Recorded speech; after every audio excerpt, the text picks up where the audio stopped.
Hi friends, welcome to 5 Minutes Tech YouTube channel. In this video, you will learn how to check IP address of our phone Samsung Galaxy A16 5G. Here we have Samsung Galaxy A16 5G and we would like to check out IP address of our phone. Okay, let's start. First of all, go to the settings of our phone here.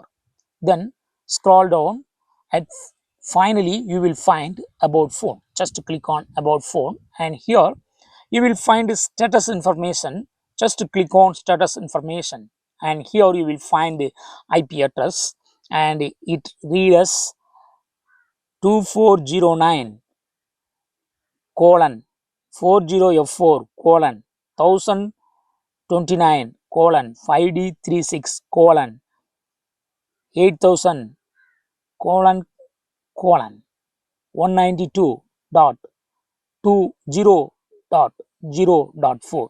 This is called IP address of your phone. Okay, so in this way you can easily check out IP address of your phone Samsung Galaxy A16 5G. That's all friends. Thanks for watching. Bye.